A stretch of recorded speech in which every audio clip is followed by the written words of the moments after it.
Esta era la última transparencia que habíamos visto de los estoicos. Habíamos visto un poco la filosofía del lenguaje de los estoicos y estábamos empezando a ver un poco lo que pensaban los estoicos acerca de, digamos, el orden que hay en el universo, la relación entre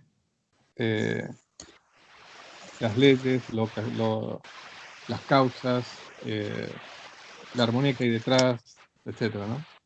Y esta fue la última transparencia que vimos, en donde se habla de la mente que dirige el mundo, que obviamente está identificada con Dios, ¿no? Eh, en esta obra que ya lo habíamos comentado la clase pasada, la de Placita Philosophorum de Aesio, dice: los estoicos demuestran que el Dios inteligente es fuego artífice, que se dirige a la generación del mundo, conteniendo en sí las razones seminales, según las cuales se engendran por predestinación todas las cosas particulares. Y ese espíritu que penetra todo el universo, que toma varios nombres de acuerdo a las diferencias de la materia en la que ha penetrado.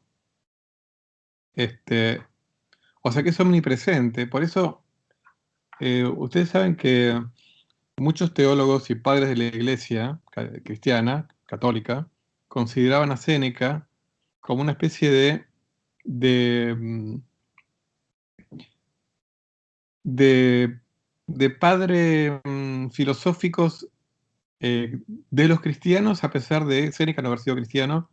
Bueno, no lo fue porque cuando vivió, digamos, todavía no había, no se había expandido las ideas cristianas, ¿no? Pero muchos padres de la iglesia lo consideran a Séneca como una especie de padre espiritual, aunque no haya sido en sí cristiano, porque realmente la filosofía estoica eh, tiene mucho en común con lo que después va a ser la filosofía cristiana y la teología cristiana, ¿no? Este tema de un Dios inteligente, que además es como que es omnipresente, porque está en todas partes, ¿no? Penetra en todo el universo. Eh, que incluso algunos llegaron a sugerir que esto no obviamente no es la doctrina católica, ¿no? Pero por momentos uno ve como elementos de panteísmo en la teología estoica. Fíjense este fragmento de Diógenes Laercio, dice, hablando de los estoicos: llaman mundo al mismo Dios, que es la cualidad propia de toda la sustancia, inmortal e inengendrado, creador de la ordenación universal que según los ciclos del tiempo absorbe en sí toda la sustancia consumiéndola y la engendra nuevamente de sí mismo. Acá se empieza a hablar del tema de los ciclos, que también vamos a ver que para los estoicos el universo va a ser cíclico, el tiempo va a ser cíclico. Pero claro, ustedes saben que hubo muchos filósofos estoicos que se perdieron mucho de lo que escribieron, la mayoría de lo que escribieron, y quizá haya habido algunos que tenían un fuerte componente panteísta, aunque no todos lo hayan tenido, ¿no? Porque si uno toma esto, llama al mundo al mismo Dios, esto es ser panteísta, ¿no? Pero, sin embargo, uno tampoco lo puede asegurar eso. Por eso acá aclaré, y por ahí algunos de ustedes van a conocer por primera vez, otros no, la palabra panenteísmo. También, siempre en Diógenes Laercio, dice: y Dios es un animal inmortal, racional. O sea, ya al hablar de un animal inmortal, evidentemente piensan a Dios como persona. O sea, porque ya al llamarlo animal, racional, ¿no?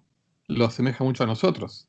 Nada más que con un pequeño matiz, que es inmortal, es perfecto, ¿no?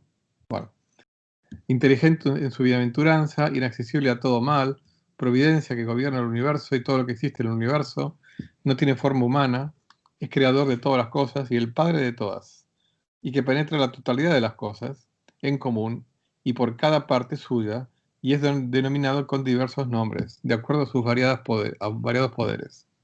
Y el universo entero y el cielo son las sustancias de Dios, afirma Zenón y análogamente Crisipo y Posidonio y Antípatro. Bueno, estaba nombrando a varios estoicos, entre los cuales nosotros vimos como fundadores a Zenón y Crisipo, ¿no? Zenón de Siria. El panenteísmo es digamos, es la doctrina que cree que el mundo es parte de Dios. En el panteísmo hay una identificación entre mundo y Dios. En cambio, en el panenteísmo, el mundo es una parte de Dios. Para la doctrina católica, no es ni panteísta ni panenteísta. O sea, Dios está, por más que Dios creó el mundo, está fuera del mundo. O sea, te parecería como que por momentos en el estoicismo hay elementos de panteísmo y si uno lee otros fragmentos hay elementos de panenteísmo, ¿no? El hecho de que Dios penetre todas las cosas es como que las trasciende, pero si uno ve el párrafo anterior, llama mundo al mismo Dios, ¿ok? Entonces, si uno tuviera que decir, bueno, sí, en el estoicismo claramente es una mezcla de panteísmo con panenteísmo. Y en cuanto al eterno retorno, ¿no? Es una versión explícitamente extrema del eterno retorno. Había una versión más suave con Platón, lo habíamos visto, pero es realmente extremo. Dicen los estoicos que cuando los astros en su movimiento hayan tornado el mismo signo y a la propia longitud y latitud en la que se encontraba cada uno al principio, cuando por primera vez se constituyó el universo, en esos ciclos de los tiempos se cumple una conflagración y destrucción de los seres. Y de nuevo desde el principio se retorna al mismo orden cósmico. Y de nuevo, moviéndose igualmente los astros, cada suceso acaecido en el siglo precedente vuelve a cumplirse sin ninguna diferencia. Efectivamente, existirá nuevamente Sócrates, existirá Platón y cada uno de los hombres con los mismos amigos y conciudadanos, y serán creídas las mismas cosas y discutidos los mismos argumentos, y retornará igualmente cada ciudad, pueblecillo y campiña. O sea, acá no deja lugar a duda de que el eterno retorno estoico es un eterno retorno completo, total, hasta el más mínimo detalle.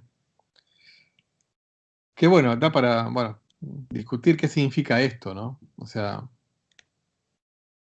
porque el hecho de que se repita hasta el más mínimo detalle, uno puede tomar dos actitudes. Uno puede pensar, bueno, si el tiempo es algo que trasciende al mundo de los hechos, o sea que es un tiempo absoluto, uno puede en una repetición de las cosas hasta el mismo detalle. Ahora sí, que igual uno pregunta, pero ¿para qué? ¿No? Para eso directamente, ¿para qué? ¿Por qué no postular que el tiempo es finito también? O sea, y la historia del universo tiene una duración finita. ¿Para qué postular infinitas repeticiones si son todas iguales? Y esto con mucho más razón si uno cree que no existe el tiempo absoluto independiente, sino que como un poco creía Platón, sino que el tiempo, hay una identificación entre el tiempo y el propio y la propia circulación de los astros, ¿no? Entonces, si hay una identificación, directamente lo que se repite también es el tiempo mismo, con lo cual ni siquiera tiene sentido hablar de infinitos ciclos, porque si el tiempo no existe como algo independiente, sino que es si quieren, un epifenómeno, una manifestación este, eh, del propio movimiento de los astros, entonces ni siquiera tiene sentido, ¿no? Pero bueno, entonces los comento así como nota al margen. Bueno, y para terminar esta cita, esto es de Nemesio, ahora vamos a ver. Este retorno universal se cumplirá no una sola, sino muchas veces. Más bien, las mismas cosas retornarán al infinito y sin término. Y los dioses no sujetos a destrucción, siguiendo uno de estos ciclos, conocen por él todo lo que habrá de suceder en los ciclos siguientes. Pues nunca sucederá nada de extraño, además, de todo lo que ha sucedido precedentemente, sino todo así, inmutablemente, hasta las cosas más pequeñas. Obviamente acá hay contradicciones con otras cuestiones, o sea, porque si en fíjense que esto es una crónica de Nemesio de Emesa, ¿no? Que fue un filósofo cristiano que vivió en el siglo IV después de Cristo. Emesa era una comunidad en Siria, El libro este de Natura Hominis, o sea, acerca de la naturaleza del hombre, lo que trata de hacer es una especie de antropología en el marco de la doctrina cristiana, ¿no? O sea que esto es una crónica que hace Nemesio del pensamiento estoico, pero digamos, obviamente se contradice un poco con otros fragmentos que hemos leído. Por acá aparecen estos dioses, o sea, como que aparte del dios estoico, están estos dioses que uno podría pensar que son menores, pero que no están sujetos a destrucción, o sea que de alguna manera están fuera de este ciclo, ¿no? Con lo cual parecería como que los estoicos eran politeístas, y en realidad, si uno lee a Séneca, hay predomina el monoteísmo, o sea, eh, es algo que los dioses son personajes como muchos secundarios, ¿no? Pero bueno, evidentemente, como les dije, este ciclo puede o no tener sentido de acuerdo a cuál es la visión que uno tiene acerca de la naturaleza del tiempo. Pero independientemente de eso, lo que sí es algo seguro, y es que para los estoicos no hay una cantidad infinita de eventos diferentes. No importa qué tipo de tiempo sea, pero la historia en sí tiene una variedad finita de hechos, que es los que están en ese ciclo, que es un ciclo finito, ¿no? Aunque no sepamos bien cuánto dura, es un ciclo finito. ¿Mm? Entonces, eso hay que tenerlo en cuenta. La variedad de los hechos es finita en la cronología, con la filosofía estoica. Y en este ciclo todo está conectado. O sea, eh, que fíjense que esta conexión universal es independiente de creer o no en leyes universales. Y esto por eso lo voy comentando, porque incluso en la física actual, eh, uno puede creer que todo está conectado con todo y que el universo es un gigantesco mecanismo en el cual todo tiene una causa, y no por eso creer que ese comportamiento universal, mecánico, pueda ser descrito por leyes locales. Hasta donde sabemos, afortunadamente, para nuestro progreso en la comprensión de la naturaleza, parecería que sí, que el universo se comporta de acuerdo a leyes que tienen un alto componente local. O sea que uno puede, digo, muchas de las consecuencias de, si quieren, las ecuaciones fundamentales de la física, se traducen en leyes locales, o sea, de eventos que se repiten. Pero podría no haber sido así. Entonces, esto se los digo, se los tiro como para que lo tengan en un rincón de la mente, ¿no? Uno puede ser determinista, uno puede creer la concatenación universal y no necesariamente creer que todo eso se puede describir con leyes locales. Puede ser que la historia del universo no sea reducible 100% a leyes locales. Se los dejo como para quitarles un poquitito el sueño hoy a la noche. Nada más que por eso. Entonces, vamos a comentar este fragmento de un libro que se llama De Fato, que significa Cerca del Destino, de Alejandro de Afrodisias, que no me acuerdo si ya lo citamos por alguna otra cosa, ahora no me acuerdo. Bueno, dicen los estoicos, ¿no? Que este mundo, siendo uno y conteniendo en sí todos los seres, y siendo gobernado por una naturaleza viviente, racional y pensante, ¿no? Este Dios, ¿no? Que está detrás de todo, tiene el gobierno eterno de los seres, de acuerdo a una concatenación y un orden preexistentes. Los seres nos incluyen a nosotros, ¿no? Por lo cual los primeros hechos son causa de los sucesivos, y de esta manera todos necesitados los unos de los otros. Y así, nada sucede en este mundo que no dependa en todo de él, que tenga algo distinto ligado así como a causa. Ni ninguno de los hechos que han de sobrevenir puede estar desligado de los precedentes, como para no seguir a ellos, con el mismo carácter de necesidad. Antes bien, a cada hecho le sigue otro, vinculado a él necesariamente como a su causa, y todo hecho está precedido por otro, del cual se haya suspendido como a causa. No hay nada sujeto al azar para la cosmología estoica. Todo tiene causa. Y además todo eso depende de esta naturaleza viviente, pensante, ¿no? Dios.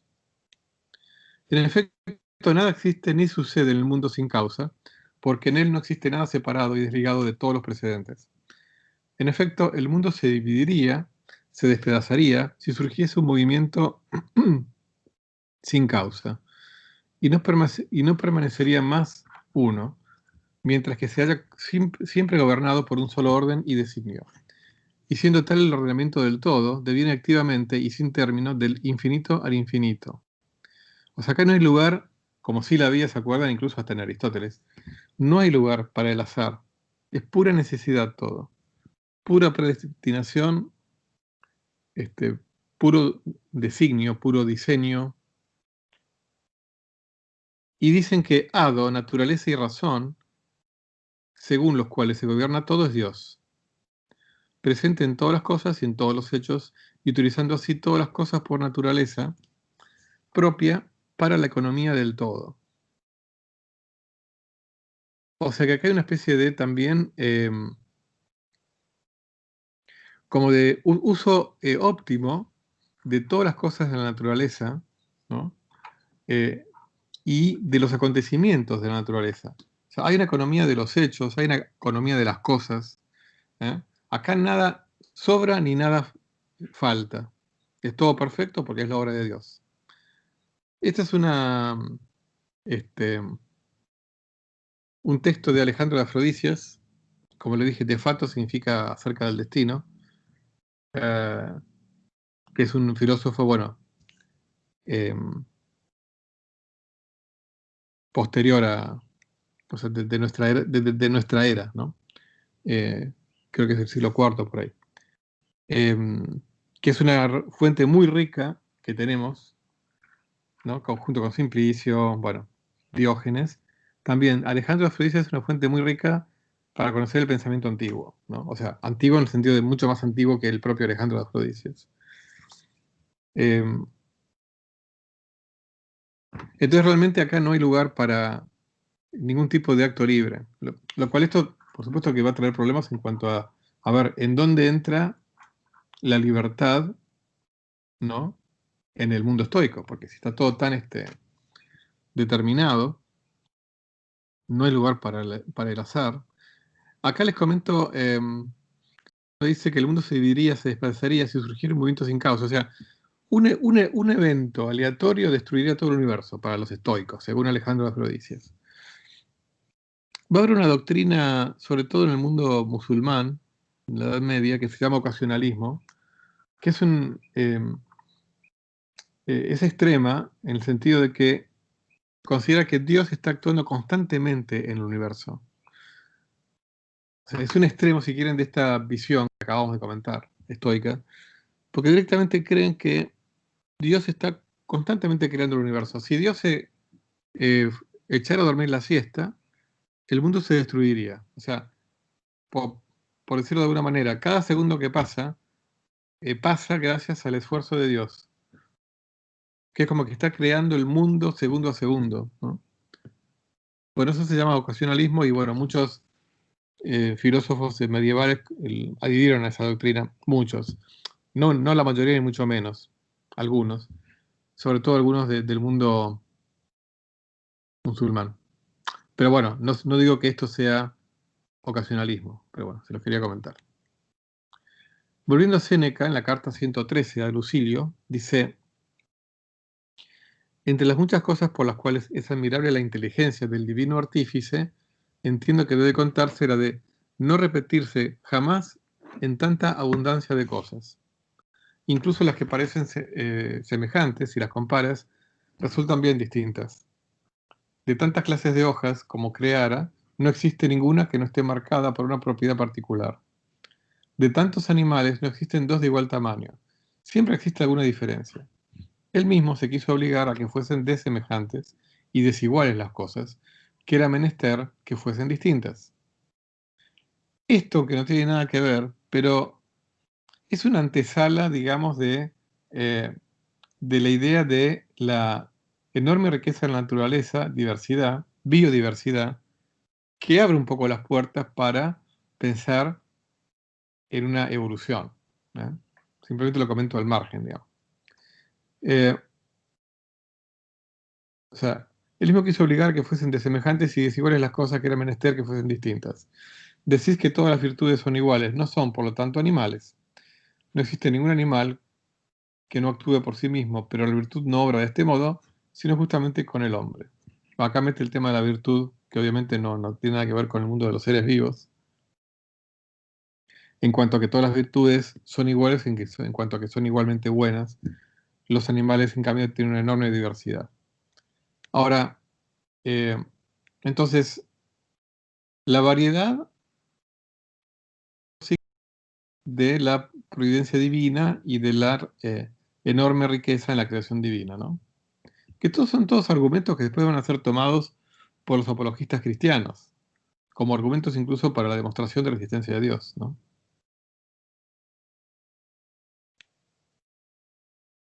Y también a nivel del propósito de las cosas. Acá volvemos al libro acerca de la naturaleza de los dioses, de Cicerón, donde cita a Crisipo, ¿no? ¿Se acuerdan? Uno de los fundadores del estoicismo. Dice, como Crisipo dijo muy agudamente, de la misma manera que la funda del escudo se ha hecho con miras a un escudo, y una vaina se ha hecho con miras a una espada, así como también todo lo demás, excepto el mundo, fue creado en orden a alguna otra cosa. Así los cereales y los frutos producidos por la tierra fueron creados por causa de los animales, y los animales por causa del hombre. Por ejemplo, el caballo para cabalgar, el buey para arar, el perro para cazar y vigilar, y aún el mismo hombre fue engendrado con el fin de contemplar e imitar al mundo. El hombre no es en modo alguno perfecto, sino que es una pequeña parte de lo que es perfecto.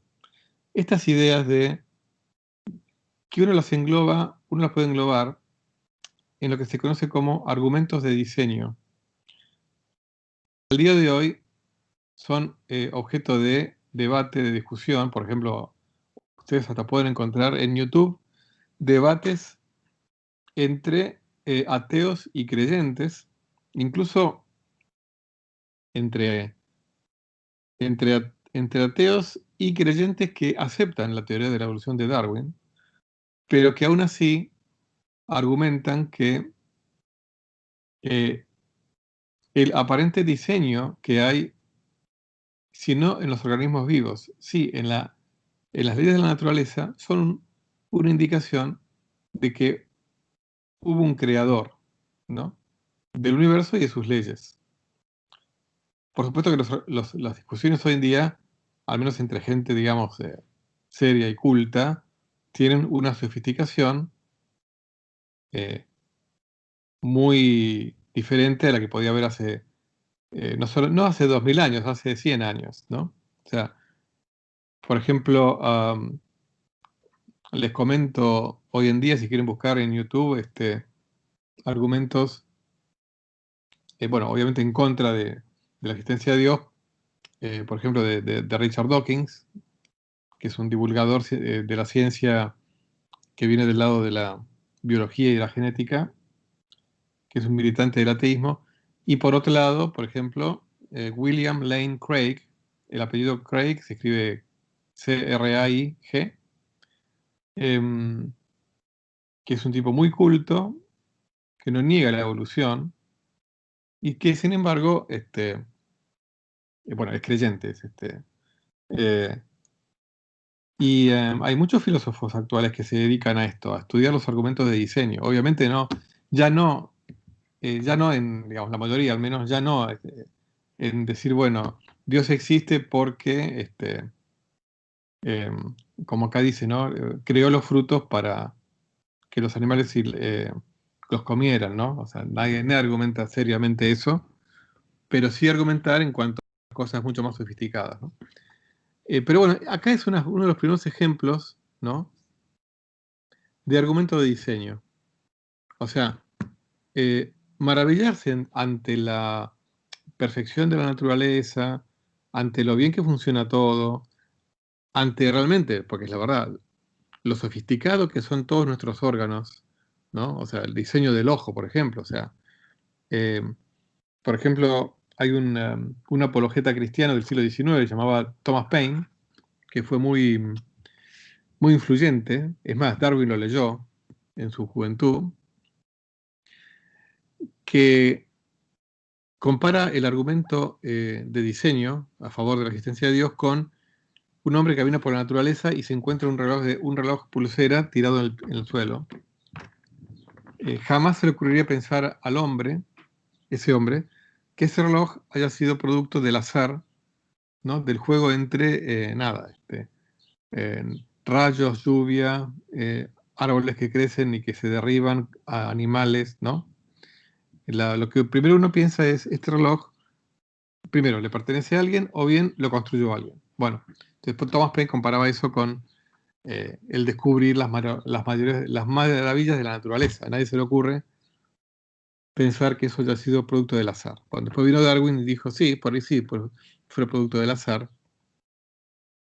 gracias a miles de millones de años de historia y de cambiantes factores ambientales, ¿no? Que obviamente hoy en día también se sigue discutiendo un poco, pero bueno, en general se lo consideran, al menos en los ambientes científicos, como una buena explicación de la variedad y de la maravilla de la naturaleza actual. Pero muchos siguen aplicando ese argumento ya con las propias leyes de la naturaleza, ¿no? Y eso es motivo de debate aún hoy en día. Bueno, todo esto se los quería contar como para enmarcar esto, como una especie de uno de los primeros textos eh, que hablan de la maravillosa este, sofisticación y funcionamiento de la naturaleza.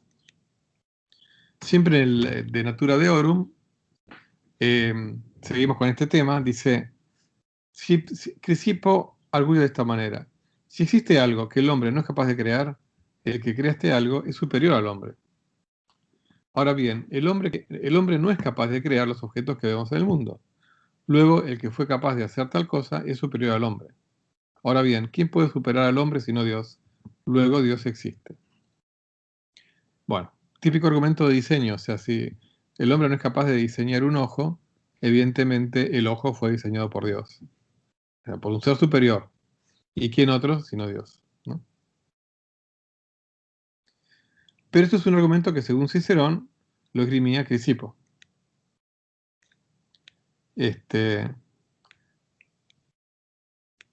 Bueno, no se confundan con, o sea, tanto Cicerón como Alejandro de Frodis escribieron una obra que se llama De Fato o Acerca del Destino. Y de ambas nosotros sacamos citas, ¿ok?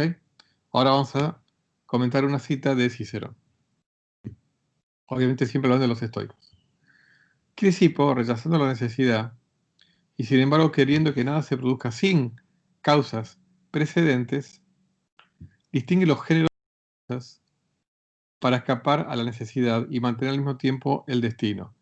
Como siempre les dije, vamos a ver algunos matices y hasta algunas cuestiones contradictorias entre distintos estoicos.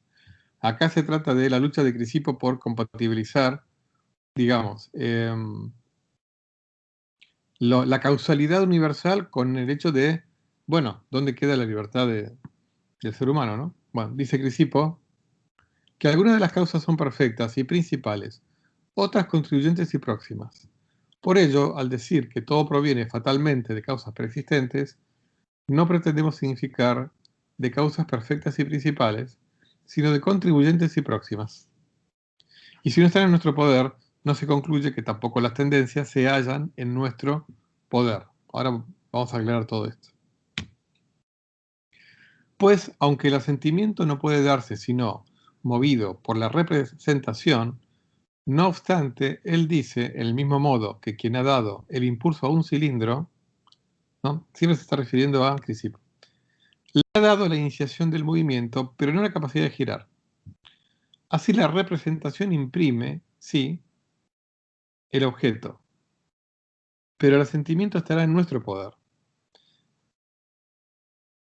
Y bien que impulsado desde el exterior, del mismo modo que se ha dicho del cilindro, por otro lado se moverá por fuerza y naturaleza propia. Bueno, ¿qué es lo que concluimos nosotros de esto, ¿no?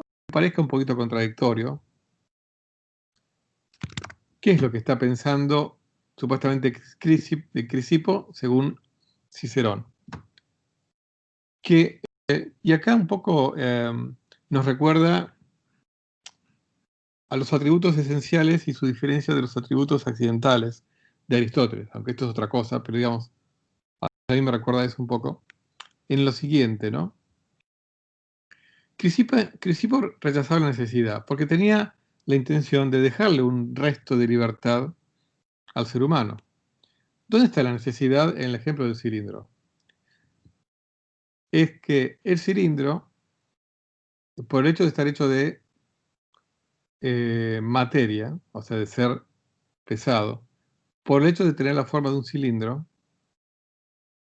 si se le da si se le da un impulso y está ubicado en una posición, digamos, volcada, ¿no?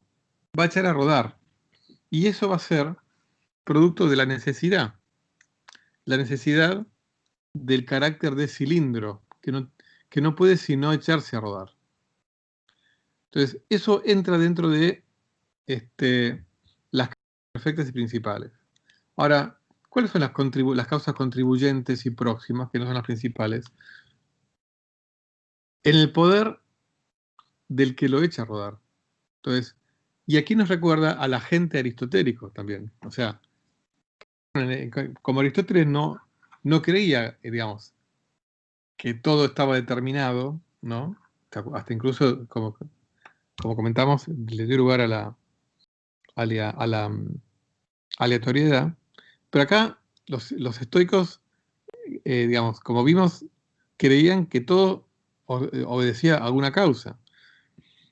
Y bueno, y por supuesto lo que van a surgir son estos matices parcialmente contradictorios. O sea, si hacemos caso a Cicerón, entonces Crisipo lo que hizo fue diferenciar entre estos dos tipos de causas. Obviamente, depende a qué estoico responderá que el acto de poner a rodar, ¿no? El hecho de que Juan se puso a poner a rodar ese cilindro también estaba determinado y obedecía a causas también principales o no, bueno, dependerá del matiz o del estoico al cual uno le pregunte, ¿no? Es el eterno problema de el libre albedrío versus las leyes de la naturaleza, que también están dentro del pensamiento estoico. Y acá están un par de comentarios que escribí en relación a eso, ¿no? Que para Crisipo hay un matiz, que no lo va a haber para otros, ¿no? Estoicos.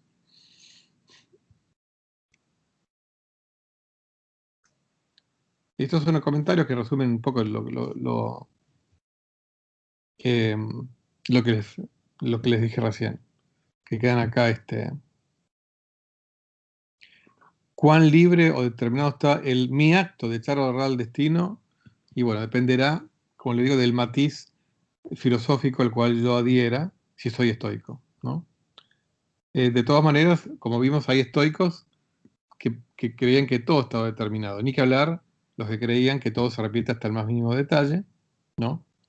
Aunque los estoicos en general, y esto Séneca incluido, le daban importancia a la actitud, ¿no?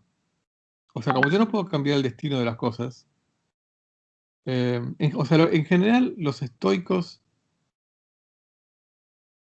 en promedio tampoco creían mucho que uno tuviera libertad de acción, pero le dejaban aunque sea un pequeño espacio de libertad a la actitud. O sea, yo no puedo cambiar mis circunstancias, lo que me pasa, pero sí, aunque sea, tengo la libertad de qué actitud tomar ante esas circunstancias.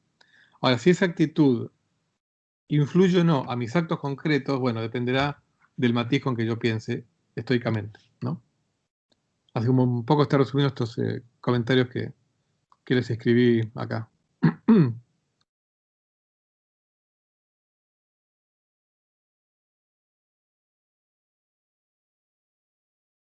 Muy bien.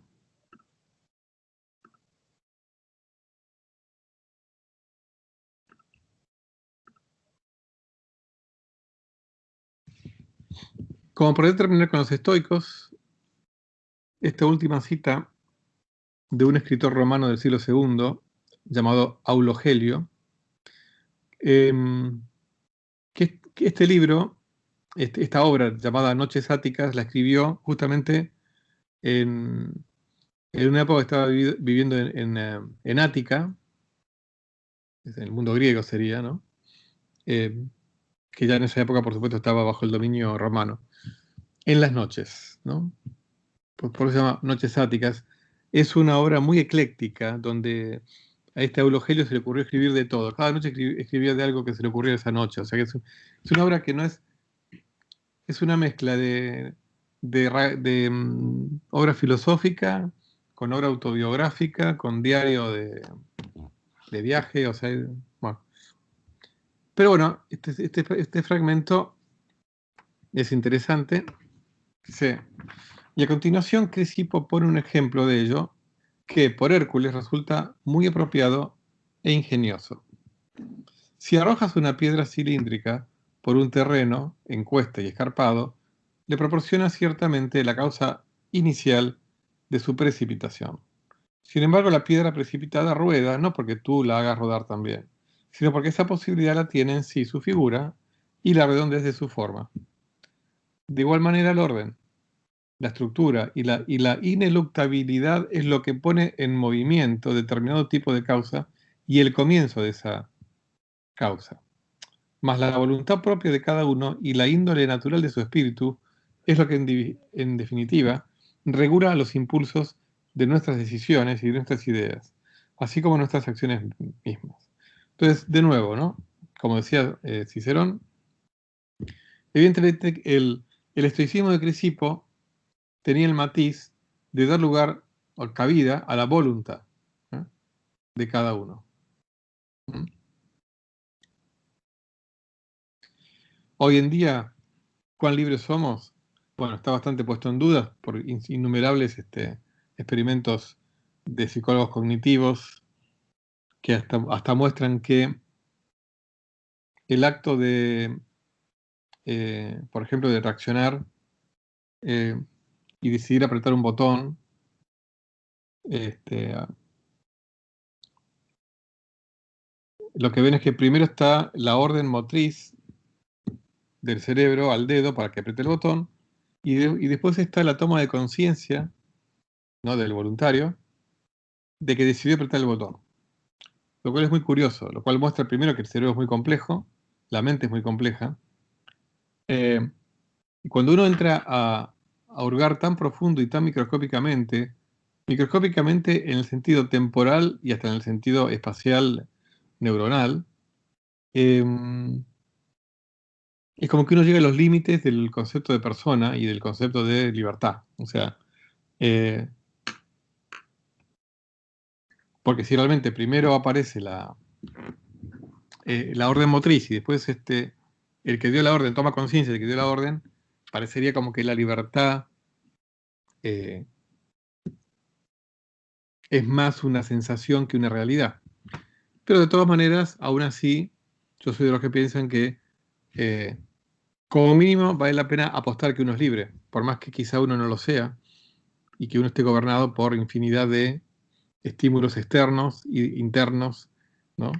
Tanto visuales como neuronales, como lo que sea. Eh,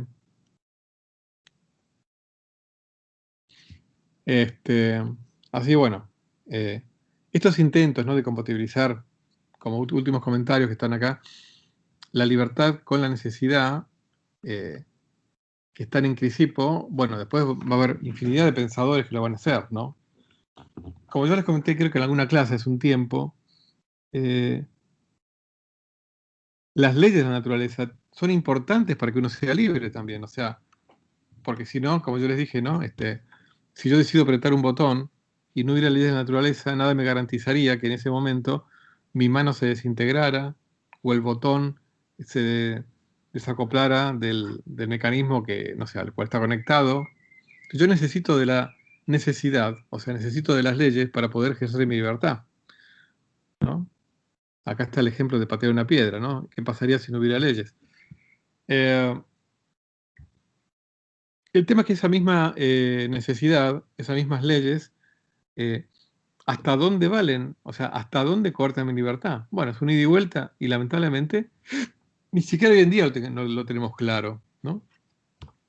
¿Cuál es el origen y la realidad profunda de esa sensación de libertad que tenemos, ¿no?